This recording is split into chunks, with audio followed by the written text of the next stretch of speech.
નમસ્કાર નમસ્કાર નમસ્કાર નમસ્કાર વિદ્યાર્થી મિત્રો, કેમ છો? બધા મજામાં? મારું નામ છે કાર્તિક લાઠી અને આપ સૌનું અમારી YouTube ચેનલ સ્ટડી માસ્ટર પર હાર્દિક હાર્દિક હાર્દિક હાર્દિક હાર્દિક સ્વાગત છે. વિદ્યાર્થી મિત્રો, તમે ઘણી જગ્યાએ જોયું છે કે ગુજકેટની તારીખની અંદર ફેરફાર થઈ ગયો છે. ગુજકેટમાં ફેરફાર થયો છે, આમ છે તેમ છે. આજે આપણે એની ચોખવટ કરવાના છે કે ગુજકેટની તારીખની અંદર હકીકતમાં ફેરફાર થયો છે કે શું છે. બરોબર છે. આજે જોઈએ કે આ ગુજરાત સરકાર દ્વારા જે પરિપત્ર આપવામાં આવ્યો છે, ગુજરાતી બોર્ડ દ્વારા જે પરિપત્ર આપવામાં આવ્યો છે, એ પરિપત્રની અંદર લખ્યું છે શું? ગુજકેટ 2025 ની પરીક્ષાની તારીખ પ્રસિદ્ધ કરવા બાબત, મતલબ કે તારીખ અહીંયા આપવાની છે. બરોબર. ગુજરાત સરકારના શિક્ષણ વિભાગના તારીખ 19/11/2016 ના ઠરાવ ક્રમાંક, બરોબર, નિર્ણય અનુસાર ધોરણ 12 10+2 તરા વિજ્ઞાન પ્રવાહની degree engineering degree diploma pharmacy અભ્યાસક્રમોમાં પ્રવેશ મેળવવા માટે વર્ષ 2017 થી કોમન એન્ટ્રન્સ ટેસ્ટ તરીકે ગુજકેટ પરીક્ષા ફરજિયાતની જોગવાઈ છે. બરોબર છે. એ મતલબ કે એમ છે કે તમારે એન્જિનિયરિંગમાં જવું હોય, બરોબર, તો અથવા તો ફાર્મસીમાં જવું હોય તો ગુજકેટ દેવી પડે. ઓકે, ચાલો હવે આગળ જોઈએ. ઉપયુક્ત ઠરાવ મુજબ વર્ષ 2025 માટે રાજ્યમાં ડિગ્રી એન્જિનિયરિંગ ડિગ્રી ડિપ્લોમા અને ફાર્મસી અભ્યાસક્રમોનો પ્રવેશ માટે વિજ્ઞાન પ્રવાહના ગ્રુપ એ, બી અને એબી બંનેના વિદ્યાર્થીઓને ગુજકેટની તારીખ 23/3/2025 ને રવિવારના રોજ ગુજરાત માધ્યમિક અને ઉચ્ચતર માધ્યમિક શિક્ષણ બોર્ડ ગાંધીનગર દ્વારા યોજવામાં આવી છે. મતલબ કે ડેટ આવી ગઈ છે આપણી 23/3/2025, જે આપણને ઓલમોસ્ટ ખ્યાલ જ હતી કે 23 તારીખ આજુબાજુ જ આપણી એક્ઝામ છે. બરોબર છે. તો એટલા માટે તેને એમાં ચિંતા કરવાની કોઈ જરૂર નહોતી. ગુજકેટ પરીક્ષા માટે કેટલીક અગત્યની જાણકારી નીચે મુજબ છે. ગુજકેટની પરીક્ષા 23/3/2025 ને રવિવારના રોજ સવારે 10 કલાકથી બપોરના 16 એટલે કેટલા થાય ભાઈ? તો કે 12 માં 4 ઉમેરો એટલે 4 કલાક થાય. બરોબર. 4 વાગ્યા સુધી આ રહેવાની છે. ચાલો એના પછી હું કીધેલું છે તો કે ભાઈ ગુજરાત સરકારશ્રીના શિક્ષણ વિભાગના ઠરાવ ક્રમાંક મુજબ શૈક્ષણિક વર્ષ જૂન 2019 થી ગુજરાત માધ્યમિક અને ઉચ્ચતર માધ્યમિક શિક્ષણ બોર્ડની રજીસ્ટ્રેશન થયેલી શાળાઓમાં ધોરણ 12 વિજ્ઞાન પ્રવાહમાં ભૌતિક વિજ્ઞાન, રસાયણ વિજ્ઞાન, જીવ વિજ્ઞાન તેમજ ગણિત વિષયોના એનસીઈઆરટી, મતલબ કે તમારો જે સિલેબસ છે એ એનસીઈઆરટી મુજબ રહેવાનો છે. બરોબર છે. અમલ કરે છે. એનસીઈઆરટી આધારિત ધોરણ 12 વિજ્ઞાન પ્રવાહ માટે બોર્ડ દ્વારા નિયત થયેલા પ્રવર્તમાન અભ્યાસક્રમ, બરોબર, પ્રવર્તમાન અભ્યાસક્રમ મતલબ કે જે સિલેબસ કટ થઈ ગયો છે એ પૂછાવાનો નથી.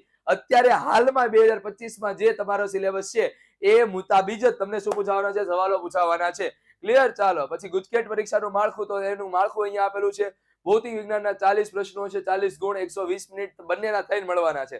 ભૌતિક વિજ્ઞાન અને રસાયણ વિજ્ઞાન, બરોબર છે. 40 એટલે 80 પ્રશ્નો, અને 80 પ્રશ્નોને સોલ્વ કરવા માટે 120 મિનિટ. એટલે ઓલમોસ્ટ તમે કહી દો કે ભાઈ એક પ્રશ્નને સોલ્વ કરવા માટે તમારે 1.5 મિનિટ મળે છે. ઓલમોસ્ટ, મેં એમ નથી કીધું કે એક્ઝેક્ટ, પણ 1.5 મિનિટ આપણે લઈ શકાય. ક્લિયર? ચાલો પછી જીવ વિજ્ઞાન છે, ગણિત છે, બંનેના 40 આવશે. બરોબર. જે લોકોને જીવ વિજ્ઞાન છે એ લોકોને કેટલો છે? તો કે 40. બરોબર. જે લોકોને ગણિત છે એ લોકોને 40 છે. પછી જે લોકોને એ બી બંને હોય તો એને જીવ વિજ્ઞાન આપીને પછી ગણિતની એક્ઝામ આપવાની હોય છે. ક્લિયર? ચાલો ભૌતિક વિજ્ઞાન અને રાસાયણિક વિજ્ઞાનના પ્રશ્નપત્ર સંયુક્ત રહેશે, મતલબ કે એમ ભેગા આવશે. ઓકે. પછી હું કીધેલું છે એટલે કે 40 પ્રશ્નો ભૌતિક વિજ્ઞાનના અને 40 પ્રશ્નો રસાયણ વિજ્ઞાનના, એમ કુલ 80 પ્રશ્નો, 80 ગુણ અને 120 મિનિટનો સમય રાખવામાં આવશે. ઓએમઆર શીટ પણ 80 પ્રત્યુત્તર માટેની રહેશે. મતલબ કે તમને ઓએમઆર શીટ પણ 2 આપવામાં આવશે. ક્વેશ્ચન પેપર 2 આપવામાં આવશે, એક ફિઝિક્સ કેમેસ્ટ્રી અને એક મેથ્સ અથવા બાયો.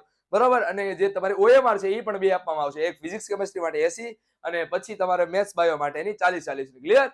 ચાલો જીવ વિજ્ઞાન અને ગણિત વિજ્ઞાનનું પ્રશ્નપત્ર અલગ અલગ રહેશે. મતલબ કે આખે આખું જે પ્રશ્નપત્ર છે કેવા રહેવાના છે? અલગ અલગ રહેવા, ભેગા નહીં આવે. પેલા ગણિત આવી ગયું પછી જીવ વિજ્ઞાન, નહીં, એમ નહીં. ક્લિયર?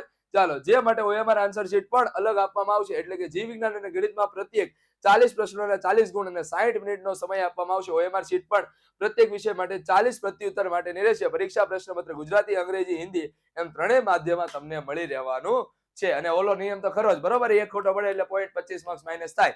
બરોબર. એમાં તમારે કોઈ શંકા રહેવી જોઈએ નહીં. બરોબર છે. તો આ રીતના આખી પરીક્ષા છે. પરીક્ષાની તારીખ તમારી આવી ગઈ છે 23 તારીખ. બરોબર. 23 માર્ચ તમારી એક્ઝામ પૂરી થાય છે 10 માર્ચે, અને એનથી ઓલમોસ્ટ 13-14 દિવસ પછી તમારી ગુજકેટની એક્ઝામ આવી જવાની છે. બરોબર. એટલે એને તમને જરાય પણ અવકાશ નથી મળવાનો. અને આપણી ચેનલ ઉપર તમારે બન્યું રહેવાનું છે, કારણ કે ગુજકેટની સિરીઝ જેવું તમારે ગુજરાત બોર્ડની એક્ઝામ પૂરી થાય છે એટલે તાત્કાલિક ધોરણે શરૂ થઈ જવાની છે. ઓકે. ચાલો તો હવે તાબડતોબ મહેનત કરવા લાગી જાઓ. ગુજરાત બોર્ડની એક્ઝામ પૂરી થાય પછી રિલેક્સ નથી થવાનું.